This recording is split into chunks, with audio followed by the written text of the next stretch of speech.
Hey guys, welcome back to the fifth and final video in the Compass Games Learn to Play series for The Last Gamble. In this video, developer Rich Hoffman is going to cover the final segment on the various aspects of combat. So let's get going. Over to you, Rich.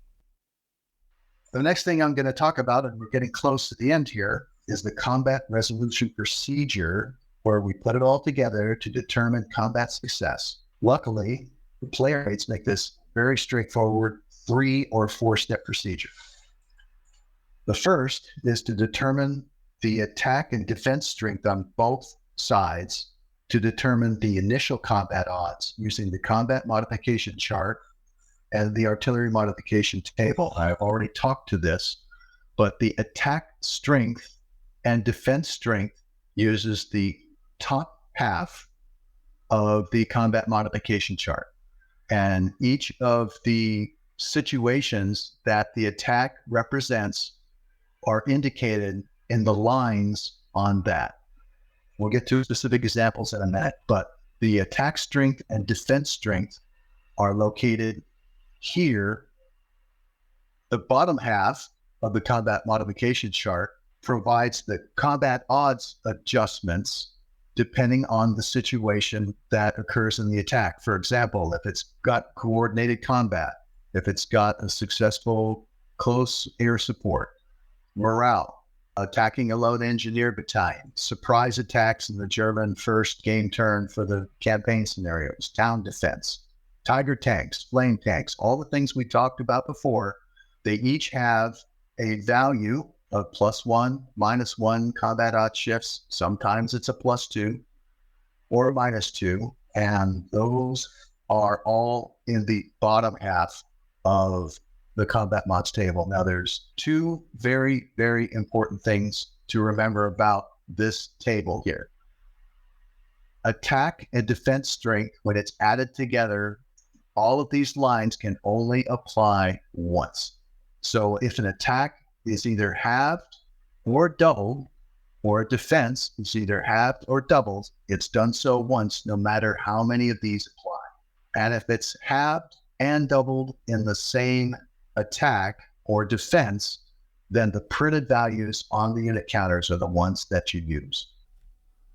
The next thing to remember is that unlike combat strength that can only be modified once, combat odds shifts are cumulative. So every one of them that applies are added together to change the initial combat odds to the final combat odds. And I'll get to the specific examples here in a minute. The last part of this table is the combined arms die roll modifier, which we talked about before. And these are the situations where a combined arms modifier can apply or be modified. And the combined arms die roll modifier is going to be either +1 or -1. And that depends on whether or not you've got a combined arms situation. The last part of the combat resolution is looking on the combat results table. And it has a daytime combat results table, and it has a nighttime combat results table, and the values are different. It's harder to attack at night. It also has the results of the combat, which are the results in the bottom of the table. The way you use this table is very straightforward. You take the combined defense strength of the units in the hex. In this particular case, all these units, we have a combined strength of 5, 6, 7, 8, 9 for a 9 against the combined attack strength, in which case we just have this unit here, would be a 2. And you put those together as a attacker versus defender as a ratio. So 2 to 9 is reduced down in a ratio to 1 to 4. 2 to 8 would also be 1 to 4. So if this were a clear terrain hex, we would look at the defender's terrain.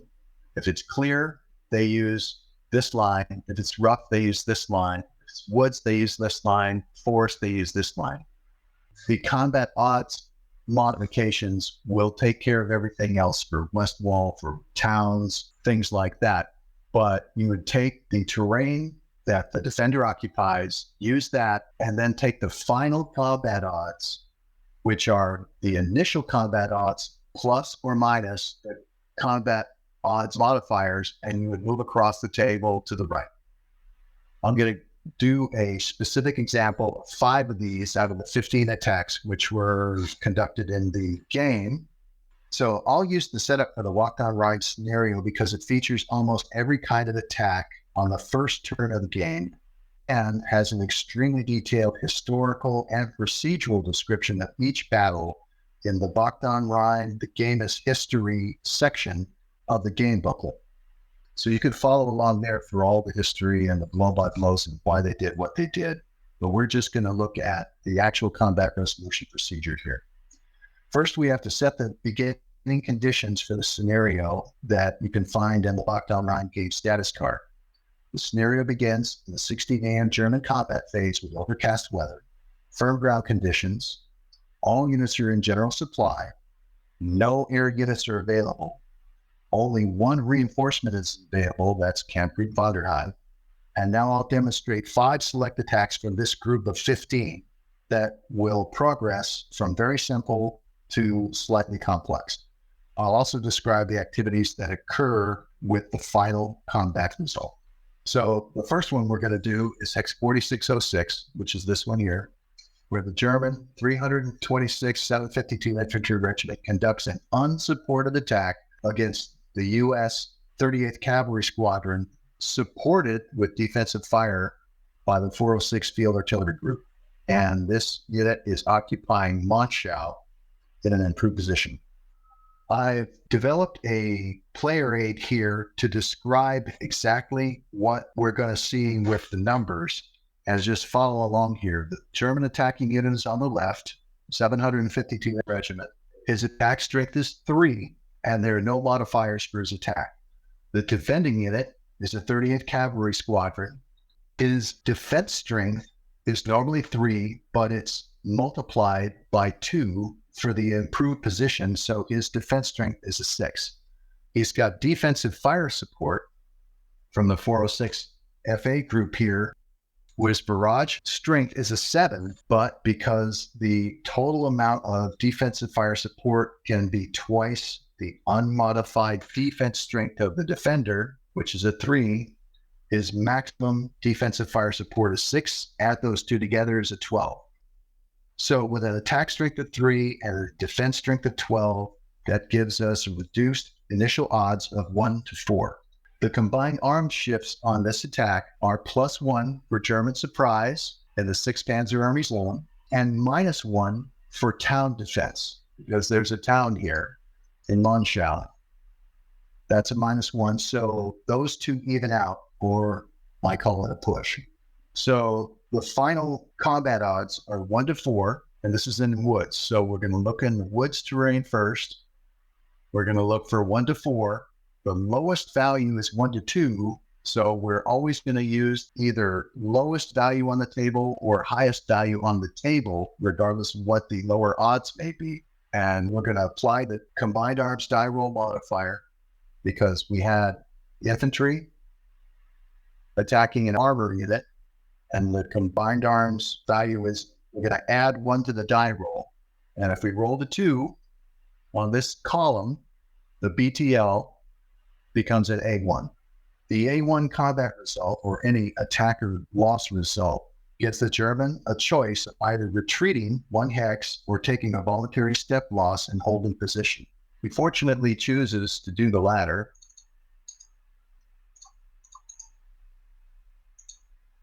Because retreating is going to have a couple of very negative effects. First of all, if he retreats to a hex with a unnegated zone of control, he loses another step and he'd be eliminated. If he retreats through this hex, he would retreat through an overstacked hex, and he would have to continue to retreat until he gets to a hex where he can not be overstacked, which would be this one, because this one would also be in this zone of control, and he would be disorganized. So he's going to voluntarily accept that step loss and be done. The next attack I'm going to talk about is the one right next to it, where the German 751st Regiment, supported by the 17th Volkswerker Brigade, which is the artillery unit in his hex, is going to attack the 3rd Battalion of the 395th Regiment in this improved position in Proven. The table talks to the attack strength of the 751st Regiment, which is a 3, and the offensive fire support provided by the artillery, which is initially a 7, but firing into the improved position halves it to a 4, fractions rounded up, 3.5 rounded up to 4. But since the 751st Regiment's total attack strength is a 3, that's how much you can apply for maximum offensive fire support. So the total attack strength is a 6. For this unit, 3rd Battalion is going to be not only himself, he's going to be a strength of 2, but because of the improved position, it's doubled for 4. And he's going to be supported by the 187th Field Artillery Brigade up here with a broad strength of 3. And he's going to add that to the 4 to have a total defense strength of 7. A 6 to a 7 is reduced to a 1 to 2. And so we're going to be talking about rough terrain, a 1 to 2. We're going to use the second column over. The combat odd shifts are just +1 for the German for surprise. Therefore, the final, we're going to take the combat odd shift. We started with a 1 to 2. With +1, we're going to move it to the 1 to 1. And now we're going to use this column for the final die roll. There's no combined arms involved here. And the die roll is a 4 with no modifier. So it's going to be what we call an unresolved battle, or a BTL. A BTL allows the attacker with superior morale to take a voluntary step loss and re-roll the attack on the same odds. Since the German, whose morale is a 4, and the Allied has a morale of 4, the German does not have superior morale. Therefore, the BTL ends the battle with both sides as they were. The next attack we're going to talk about is this one here, where 2 German regiments, the 989th and the 990th from the 277th Infantry Division and the 12th SS Panzer Division's Panzer Grenadier Battalion, KG Ott, are going to be supported by the 9th Bürger Brigade and the 402nd Volks Artillery Brigade. They're going to be attacking the 393rd Regiment in an improved position in the forest hex in hex 4911. Now, I'm just going to talk real quickly to the same table that we had before. When we look at the attack table here, we've got these 2 attacking regiments with a strength combined of 2 and 2 is 4 and 2 is 6. That is the maximum amount of artillery offensive fire support that this attack can receive. So from this artillery unit, it has a strength of 8, which is reduced to 4 for firing into the improved position. So that's 4 of the offensive fire support that it can receive. And this unit also has an 8 reduced to 4, but he can only use 2 of it because that equals the maximum offensive strength of the supported non-artillery units.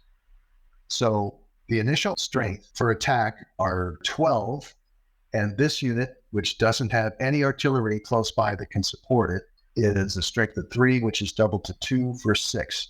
So 12 to 6, the initial odds are 2 to 1.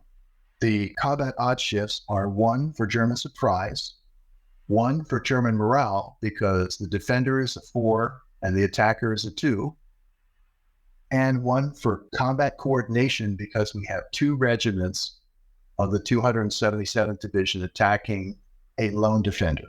So the total combat odd shifts are +3.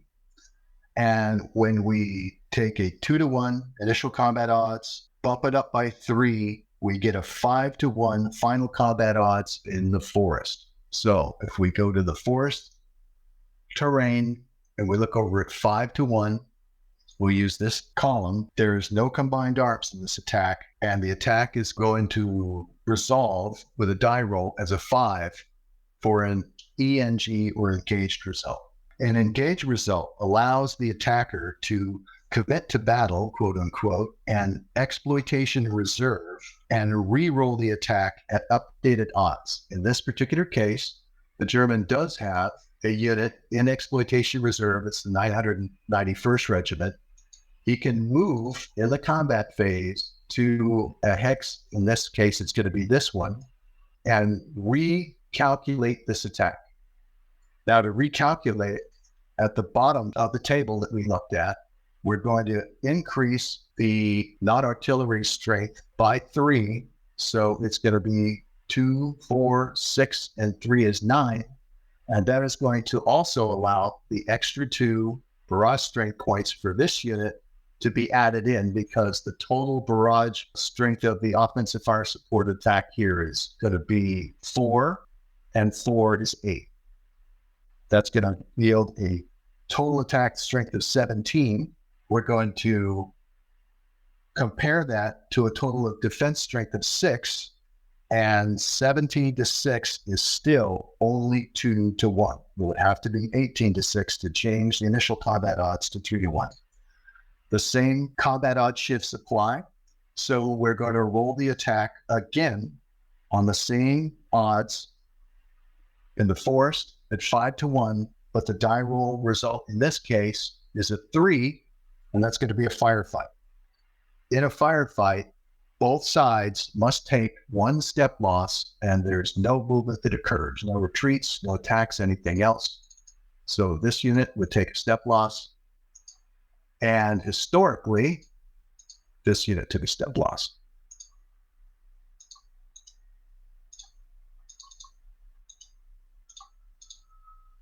And that's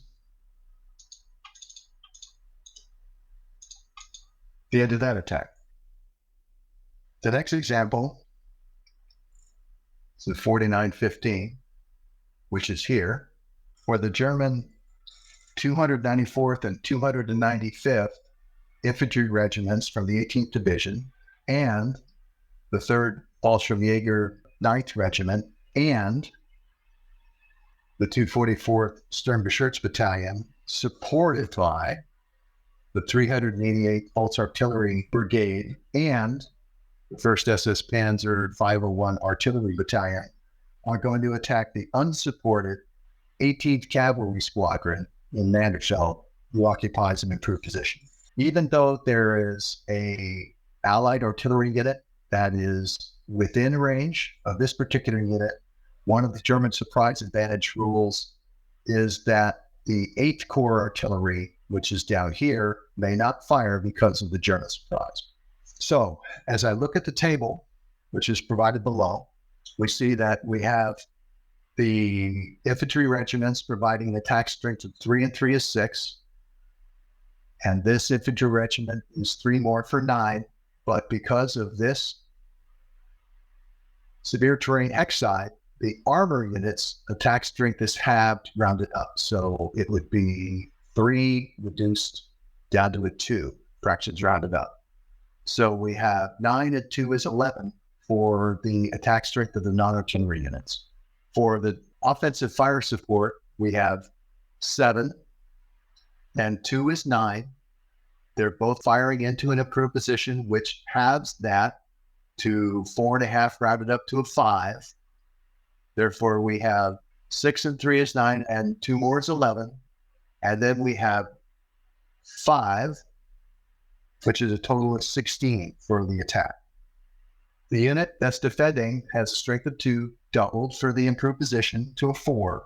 And the initial combat odds, therefore, are 16 to 4 or 4 to 1. The combat odds shifts are +1 for German surprise, +1 for a coordinated attack against an uncoordinated defense, and +1 for morale because the defending unit has a morale of 4, but one of the attacking units has a morale of 2, so it's better. The total number of combat odds shifts, therefore, is 3, and with the initial odds of 4 to 1, it's bumped up to 3 for a final combat odds of 7 to 1 in the rough terrain. 7 to 1 is this column here. The die roll is going to be a lucky 1, which will resolve to a 0, and it'll be a D2X. A D2X result requires the defender to take a mandatory step loss and retreat the number of hexes indicated in the result.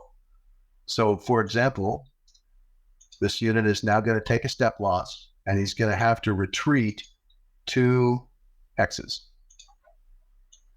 And he cannot retreat in this direction because the severe terrain hex site is not crossed by a road or trail.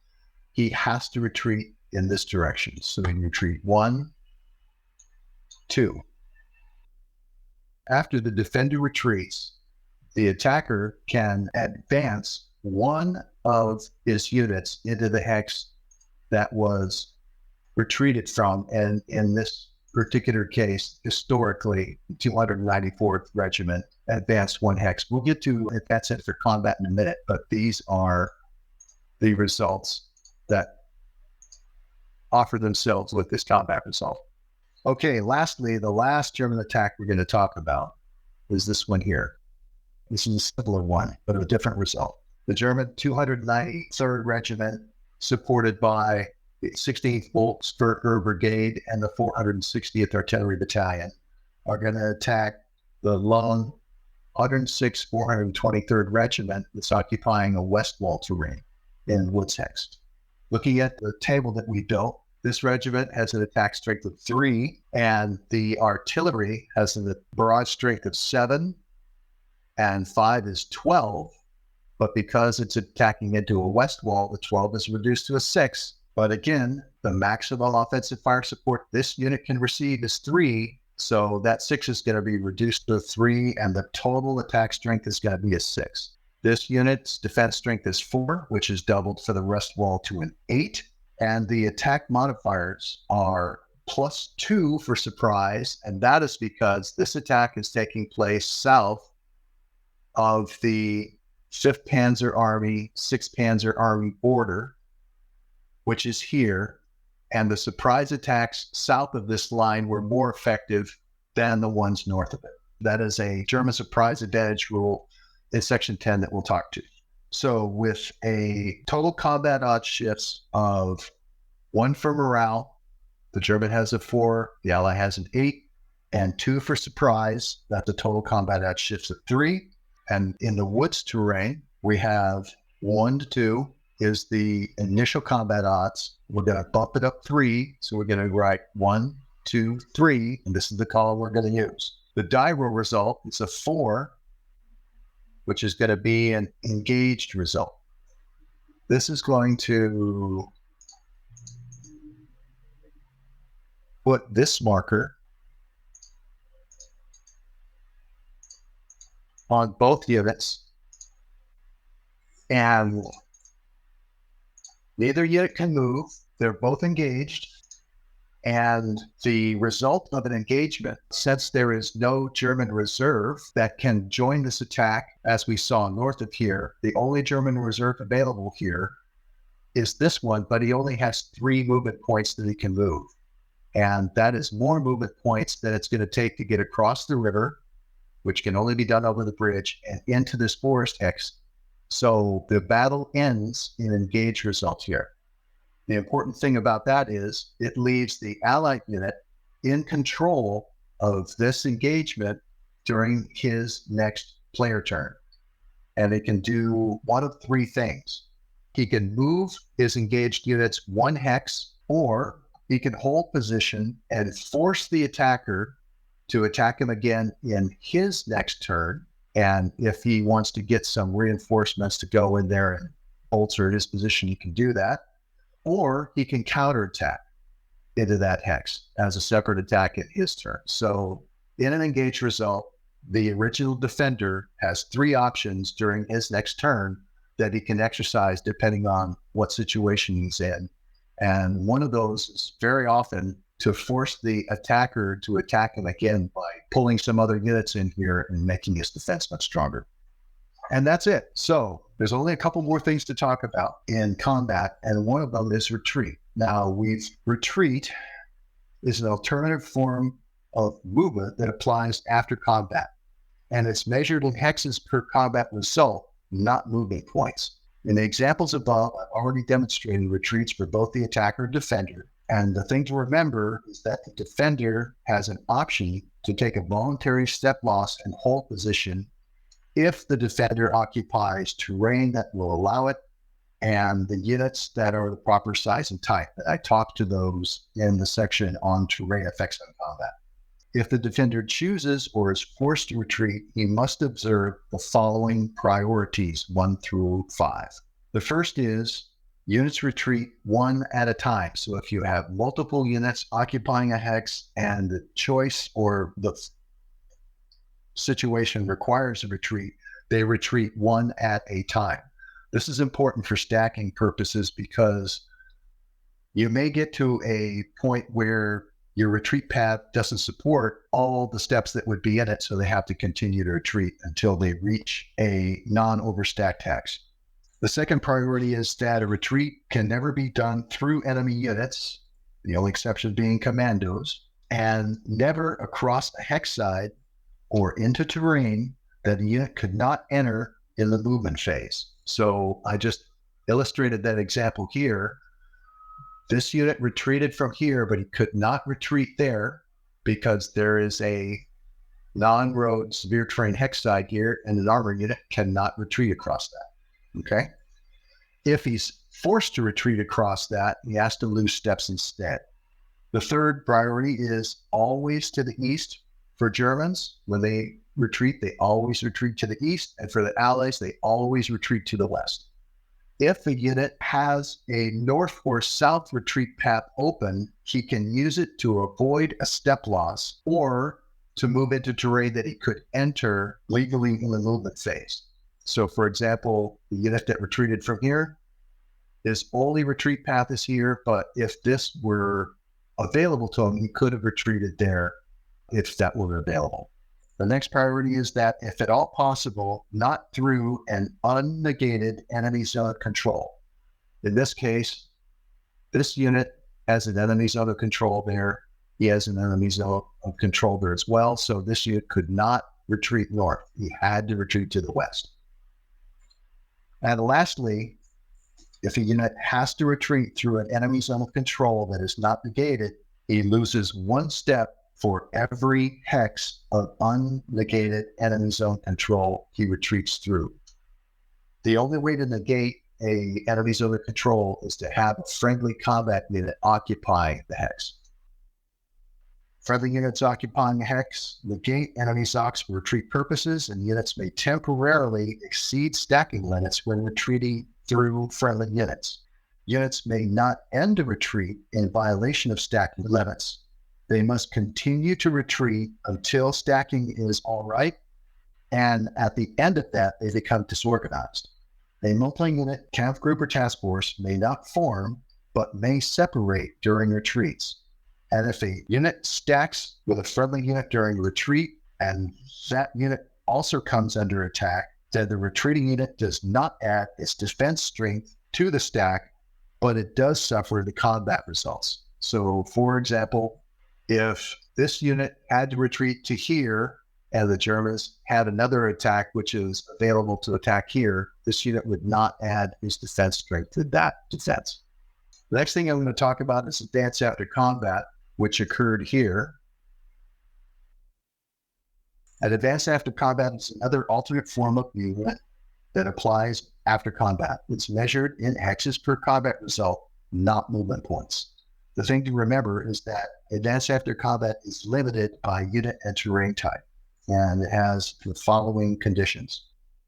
An advance after combat is optional for victorious armor or infantry units only, whether they are the attacker or the defender. So if you had an attack which failed miserably and the attacking units retreated, the defender could advance after combat if he wanted to. Second is all retreating units complete their retreats before any advancing units perform an advance after combat. Third is as many friendly units may advance as were involved in the combat, but no stacking may occur except for multi-unit camp group and task forces which may form during an advance after combat. Next, a unit may advance in any direction but the first hex of advance must be one of the hexes that the enemy retreated from. And 4915 was a good example of this. If the German wanted to advance after combat anywhere else, he couldn't do it. His only one is here. Next is non-motorized infantry may advance only one hex, and that was the case here.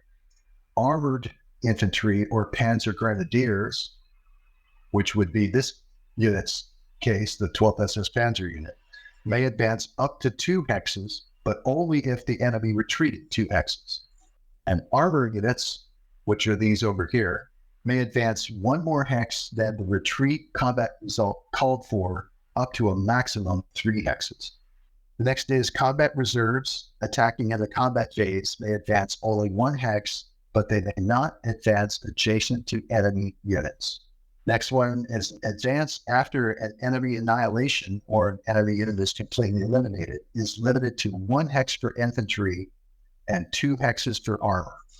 Next is advancing units may only advance into terrain that they can enter during the movement phase and must stop advancing when they enter a hex under an allied air interdiction, bridge interdiction fire, or roadblock. So the German in this attack would have liked to advance the armor unit because he could advance up to 3 hexes, but there was a non-road severe terrain hex side in his way and he couldn't advance across it.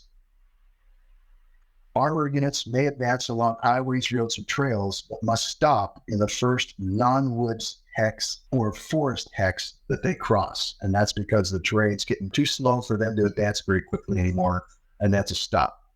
So, for example, an armored unit that wanted to advance along the rough hex can keep going, but into a woods or forest hex, they have to stop in the first one they enter. If the ground conditions are snow, the advance of all units is limited to 1 hex only. And lastly, a unit may advance after combat from one enemy ZOC directly into another, but must stop in the first enemy ZOC that it enters. So, for example, if this unit retreated to here, this unit advanced, he would have to stop as soon as he reached an enemy zone of control, even though he might have been in the enemy ZOC in his original combat hex. And that, my friends, is the end of the combat phase. Now that we're done with the combat phase, the next game phase is the exploitation phase, rule section number 8. In the exploitation phase, the phasing player or the attacker may move any or all of his reserve units and conduct reserve combat.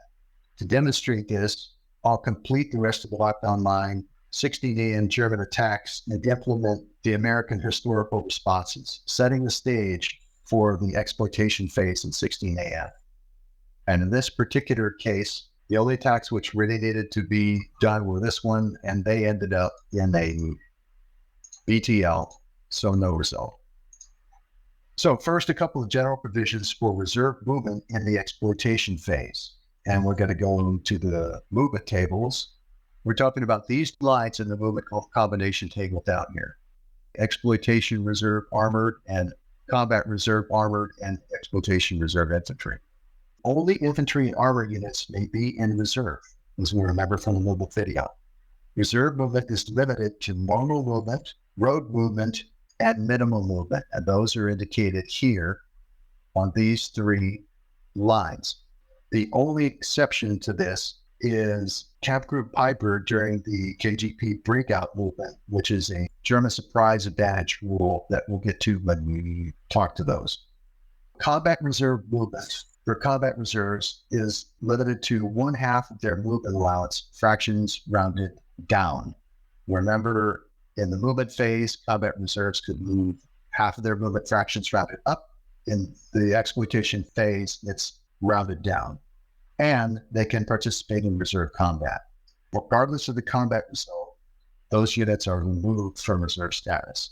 Exploitation reserves, which we have on this example, may move up to their full movement allowance if they are either an armored unit or an armored infantry or armored German Panzer Grenadier unit.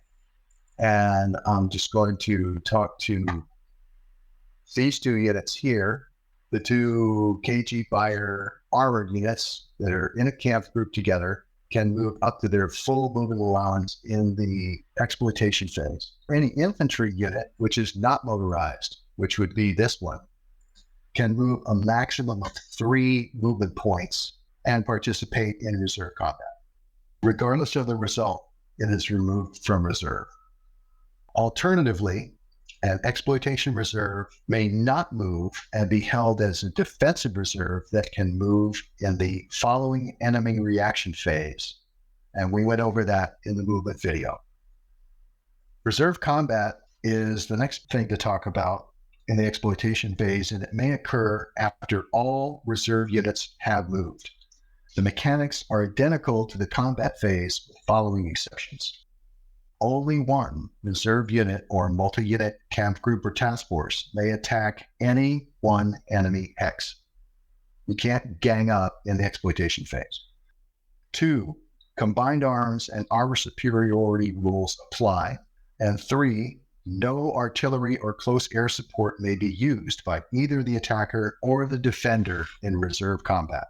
Enemy units attacked in the combat phase may be attacked again in the reserve combat or the exploitation phase, but only one reserve combat attack may be made against any one enemy unit or stack of units, and non-moving or defensive exploitation reserves may not be committed to battle as we saw in the combat phase. The last thing is that a unit in reserve combat may advance normally. I'll demonstrate this with 116th Panzer Division's KG Fire. I'll demonstrate their reserve movement and their reserve combat against the 106th Division's 424th Infantry in Hokuscheid for Hex 4620. So we have the exploitation phase. In the combat phase, the 424th Infantry Division took a step loss, and the 60th Panzer Grenadier Regiment took a step loss. And now we're going to have a reserve movement and attack of this camp group into this hex. And he's going to remove 2 movement points, followed by 2 movement points. This camp group is now going to attack into this hex with the following table that we'll demonstrate below. The 2 units have a combined attack strength of 7 and 3 for 10, but because they're attacking into a west wall hex, that's reduced to a 5. The defending unit has a strength of 2, but because he occupies a west wall hex, that's increased to a 4. So the initial combat odds are 5 to 4. The surprise advantages for the combat odds shifts are +2 for surprise in the 5th Panzer Army zone, +1 for coordinated attack because we have 2 units of 160 Panzer attacking against an uncoordinated defense because the 424th American Division is alone, and +1 for morale because the American is morale 8 and the Germans are morale 3. On the combat results table, we have a woods hex, which we're going to start with. The initial odds were 1-to-1, +4 German combat odds shifts. So woods start at 1-to-1, and we go 1, 2, 3, 4 for final combat odds of 5-to-1. There is no combined arms modifier because armor attacking into west wall does not get an armor superiority or combined arms advantage. So the die roll is going to be what it is. In this case, it's a 2 and results in a D1, which means the allied player can take a voluntary step loss and die, or he can retreat to another hex, and it's always to the west for the allies. You can't retreat to here because that has a zone of control from that unit and from that unit, so he has to retreat to there. The Germans can advance into the hex, which they'll do,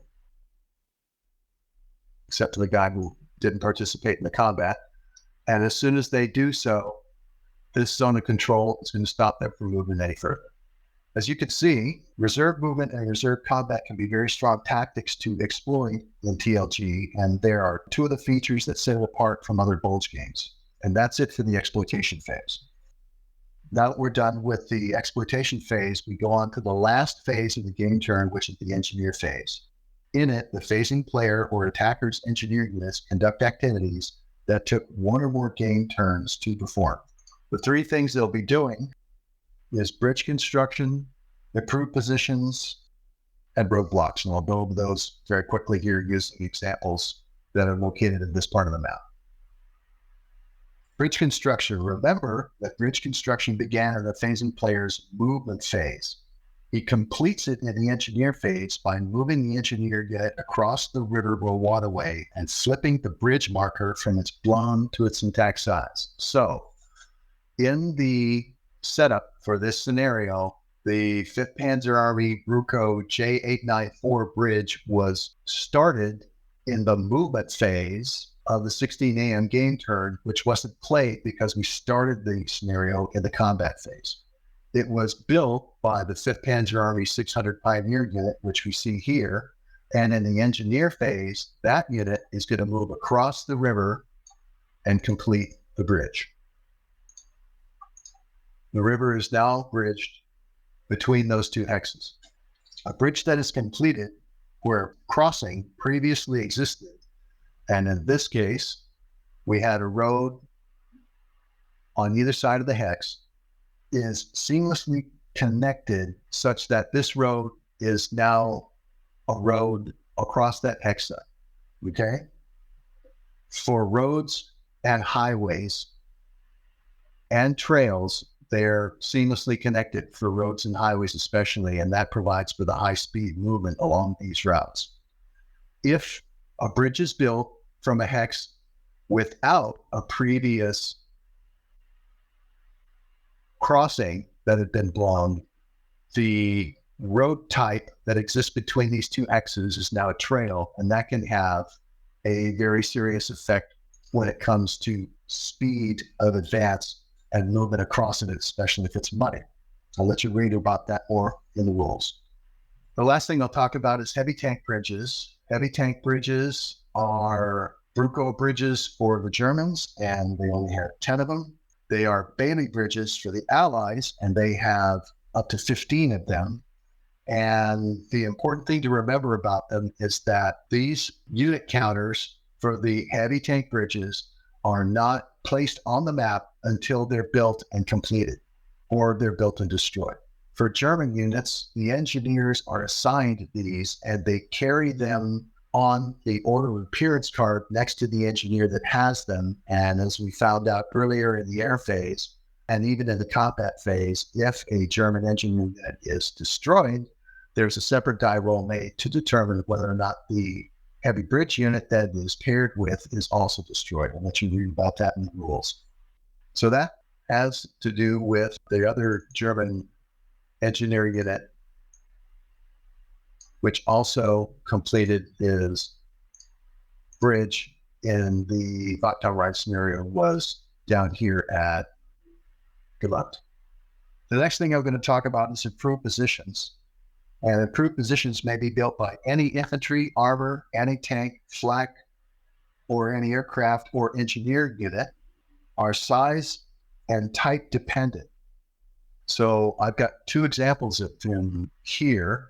I've got another example down here where a battalion size unit has an improved position with a number 1 on it, and a regimental size unit has an improved position marker with a 2 on it, and that's the difference between them.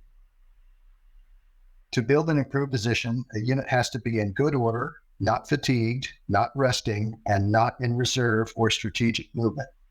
It cannot build one in a city, a town, or a west wall hex, and it cannot have moved or participated in combat during its current game turn. If it does none of those things, for example, this unit, he can start to build a improved position, and in the printed game, would place the improved position marker underneath the unit And when it was completed in the following engineer phase, you place on top. Okay. So to build an IP, you start it in one engineer phase and you can complete it in a subsequent engineer phase as long as you meet the conditions for building an IP. A completed IP doubles the defense strength of the unit that occupies them, and up to 2 IPs may be present in any one hex at any one time.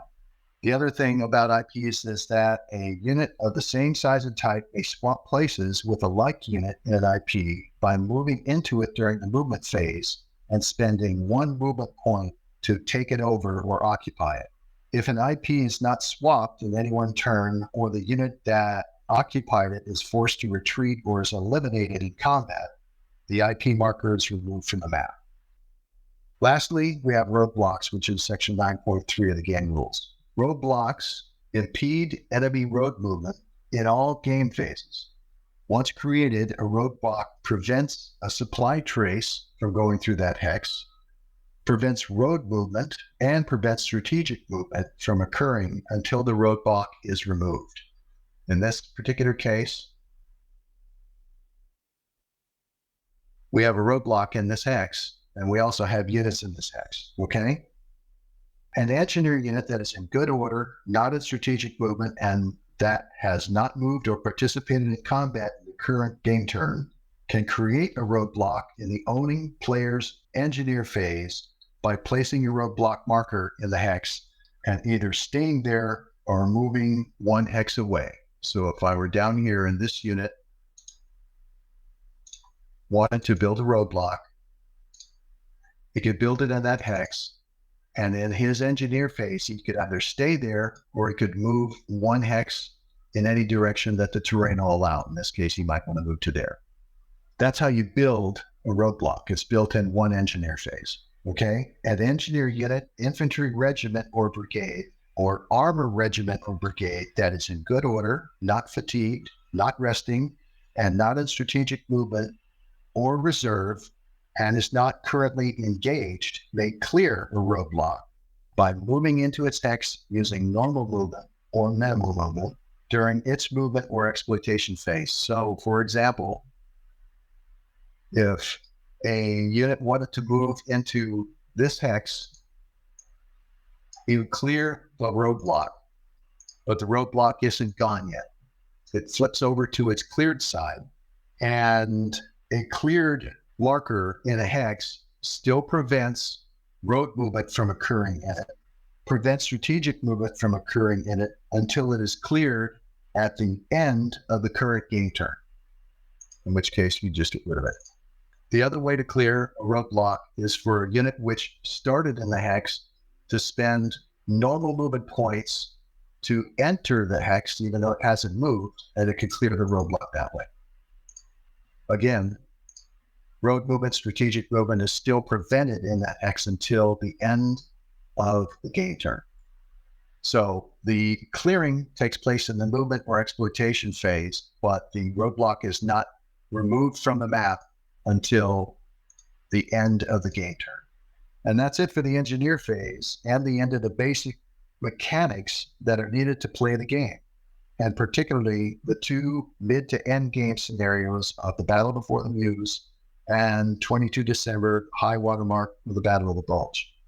It's just the beginning, though, of our effort to inject the history of the Battle of the Bulge into the game design. I've touched on that several times while referring to the game status, victory conditions, and order of battle cards, and game notes that set the stage for each scenario, and the latter one regulates the play.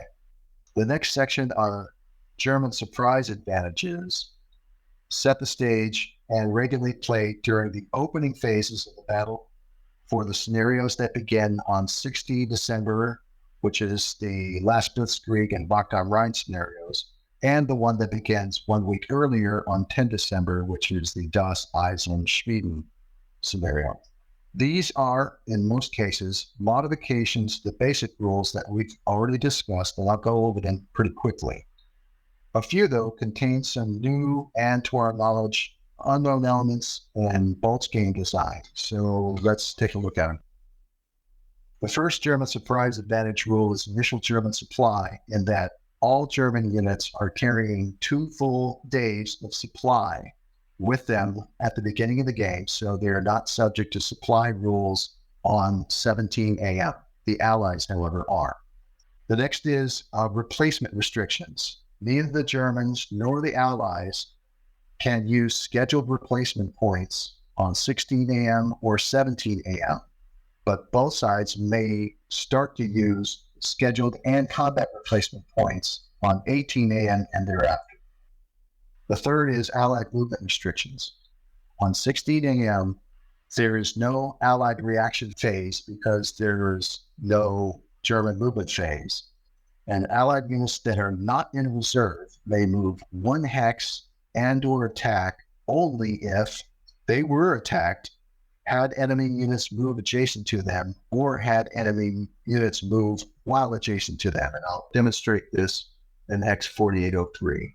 These units are adjacent to this unit.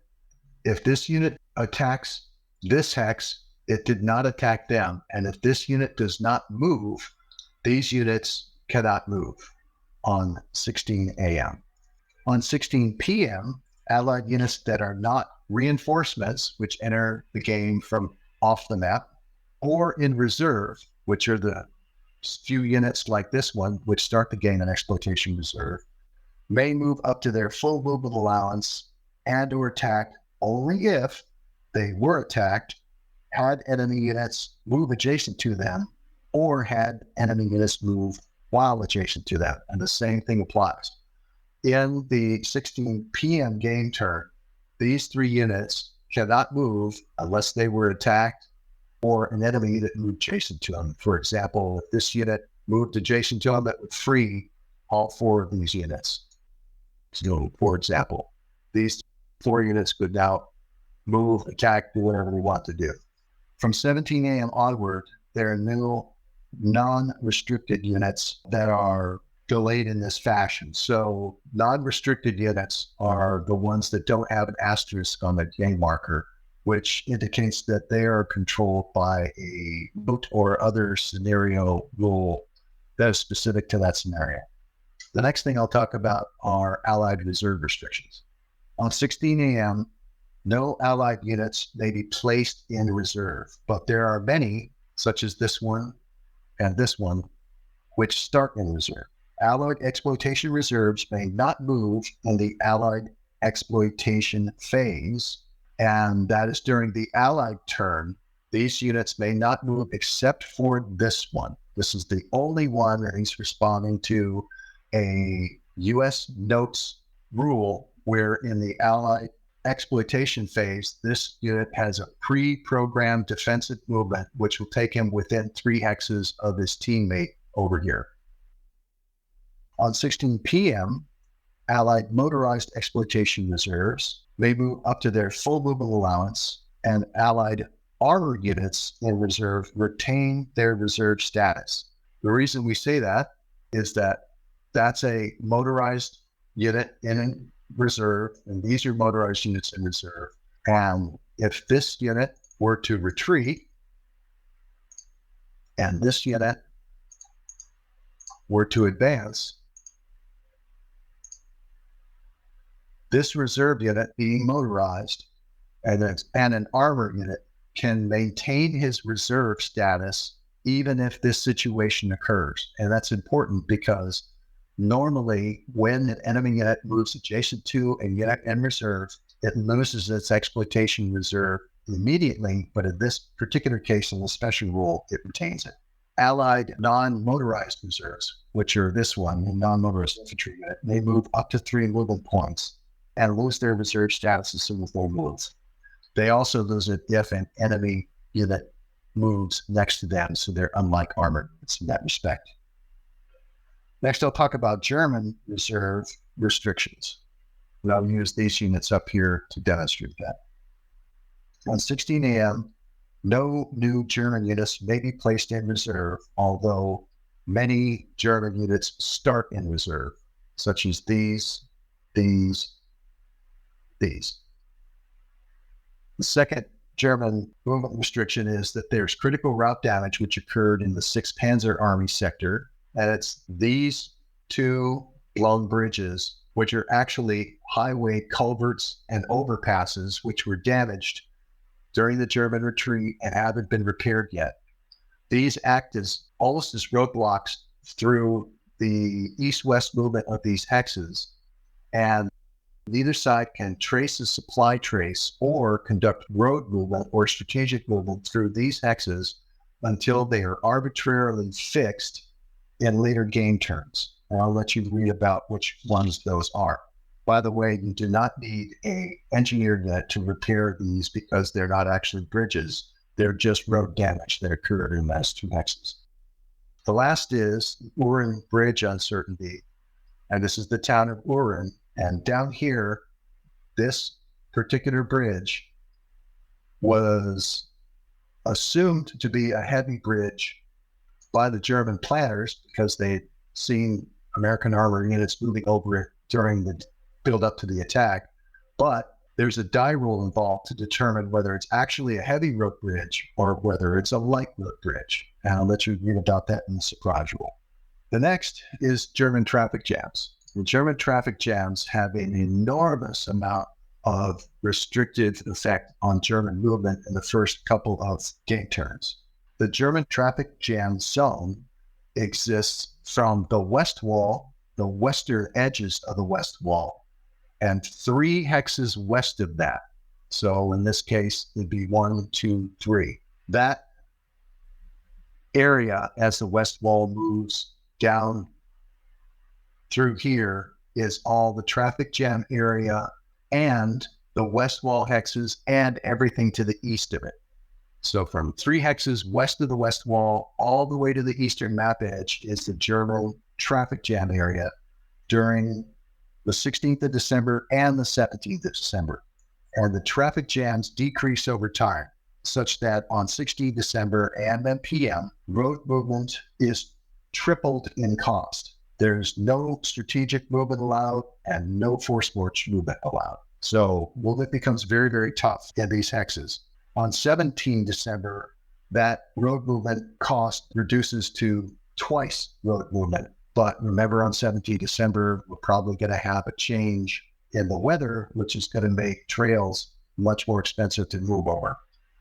There's also no strategic movement and no force march movement allowed on the 17th. In addition, on both days, there's only 1 motorized and 1 non-motorized unit may cross a bridge in the traffic jam zone, and they can only use road movement or minimal movement to do it. So for example, this bridge here, if this armored unit wants to cross it, it can do so, but only another armored unit or motorized unit could not cross it at all. Only a non-motorized unit, such as this one or this one, could possibly cross it. And that exists for every bridge in the traffic jam zone. 1 motorized and 1 non-motorized units only. The next German surprise rule involves Camp Group Piper. Now, Danny has a new book coming out on Camp Group Piper, which I would recommend to you when it becomes available. And it's called Piper's Last Gamble, coincidentally. Camp Group Piper is the strongest formation in the German army. It's almost as strong as a division, but it's only 4 units, and they consist of the 2 on the right here, which is the Panzer Regiment and Mark IV Battalion, and these 2 units, which is a Tiger Battalion and a mechanized flak unit. Additionally, the Panzer Regiment itself, this unit, which is a 14-12-8, has 4 steps. Instead of all the other units, which have either 1 or 2 steps, this one has 4. In the printed game, there's a second unit counter, which cannot be on the map at the same time this one is. So be careful in your setup for this scenario. And it is the strongest unit in the game by far. That's the organization. Camp Group Piper also uses a very special form of what we call breakout movement, which we don't believe has been demonstrated in any other Bulge game. And the breakout movement applies to all 4 units of Camp Group Piper, and it gets increasingly permissive as time goes by. So I'm not going to demonstrate that movement because it would require moving all of the other units in relation to it. I'll just talk to it very quickly. On 16 a.m., all 4 units of Camp Group Piper have to stay north of the boundary line between 5th and 6th Panzer Armies, which is located here. And they are subject to traffic jams, which is just in the area I described, and they must observe enemy zones of control. That's during the daylight turn on 16 a.m. On 16 p.m. at nighttime, all KGB units must remain north of that boundary. None may enter reserve or conduct a forced march. At this time, on the night turns, on the first 3 game days, the German player has to roll a friction die roll that will increase, leave alone, or decrease the movement allowance for all 4 Camp Group Piper units. So for 16 p.m., we have these 2 units. One has a movement allowance of 8, the other has a movement allowance of 9. With a low die roll, that could increase to a 9 and 10, or a middle die roll could stay the same, or it could decrease to a 7 and an 8. On 16 p.m. also, one westernmost unit or camp group is exempt from traffic jams and may ignore enemy socks during its movement only. All the others are subject to traffic jams but can ignore enemy socks during their movement. Camp Group Piper breakout movement allowed them to ignore enemy zones of control at night. That's really important. Okay. On 17 a.m. the next day, no KGB unit may enter reserve. All are exempt from traffic jams, but must observe enemy socks during their movement in advance after combat. On 17 p.m., again, the second night turn, no KGB unit can enter reserve or conduct a forced march. The friction die roll occurs again, but the values change slightly to make it a little more penalizing. The second major component is called the maximum effort, and that can occur on 17 p.m. with a favorable die roll. I'll let you read about that. And then the maximum effort affects KGB units like this. A KGB unit or camp group may double its friction movement allowance without suffering fatigue. It's exempt from German traffic jams and may ignore enemy zones of control during its movement phase only, and may continue moving even if a bridge is blown in its path. So for example, I'm just going to take these 2 units and I'm going to put them here. And if this unit were able to successfully blow a bridge in this particular hex, and this unit had only used, let's say, 3 movement points, normally when a bridge blows in your face, you have to stop moving.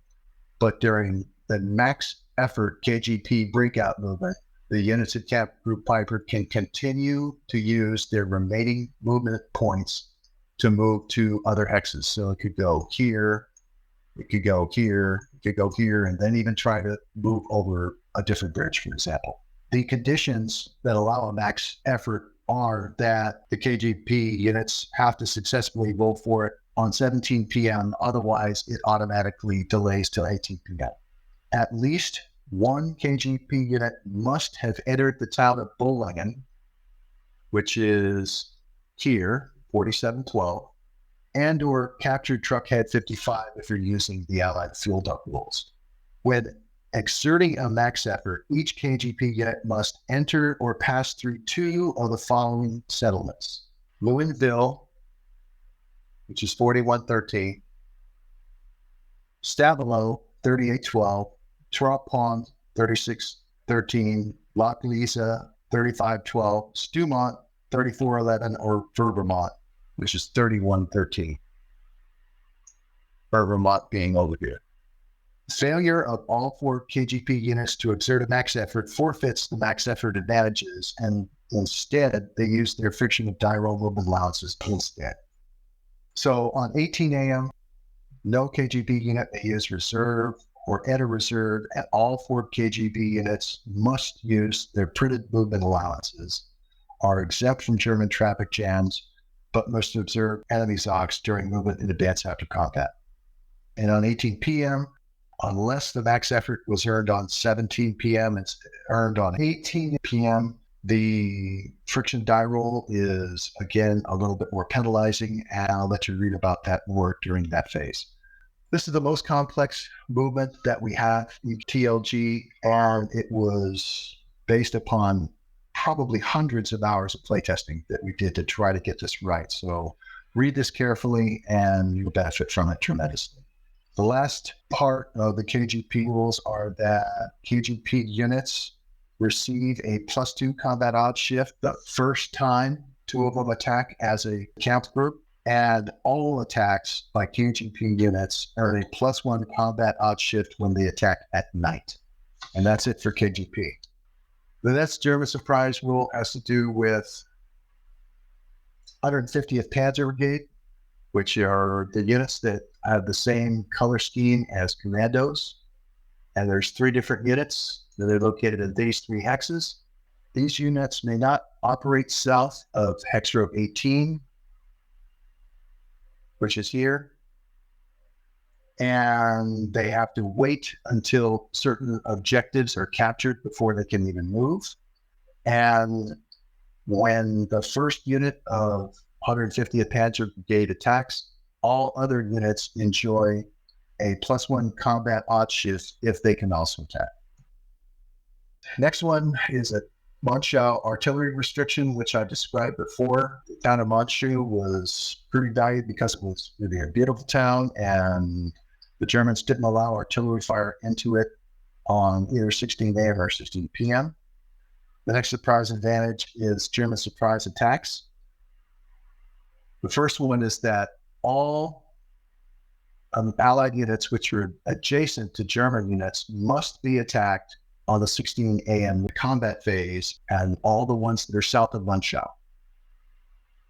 The units which are adjacent to the German units north of Monschau, which are this one and these 2, are optional. German doesn't have to attack them if they don't want to, and in many cases it doesn't make any sense to. Allied combat restrictions is next. On 16 a.m., the 5th Corps artillery, which are these 4 artillery units, may fire up to full strength, but no other artillery units on the west side may fire because of the German surprise. On 16 p.m., all U.S. artillery units may conduct barrage attacks, offensive fire support, and defensive fire support at up to half strength. And on 17 a.m., all those restrictions disappear. There is a table, number 1, on page 51 of the game rules, which describes the fire opportunities for U.S. artillery during those game turns. The next are Allied engineering restrictions. No Allied engineer unit may blow a bridge or build an improved position until 18 a.m. on the morning of the 18th of December.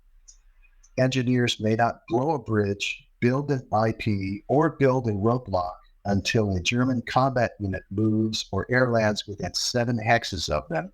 And that's outlined in Allied Rule A1 to the scenarios that begin on 16 December and 10 December. The very last German surprise restriction is Allied headquarters if you're using the optional headquarters rule. And Allied headquarters may not use their morale augmentation or commander's personal presence rules until 17 a.m., which gives the Germans 2 turns to use their headquarters advantages on the other side. And that, gamers, is the end of the basic game rules. The optional game rules in section 11 and the game variants, which are in the game booklet, are mostly variations of the basic rules, so learn to play the game before tackling them.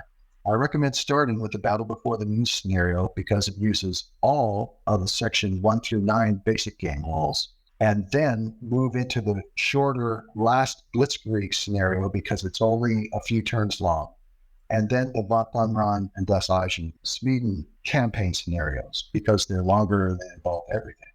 We may do a video on those as time allows after publications, but for now, that's the end of these TLG videos. So have fun and good hunting.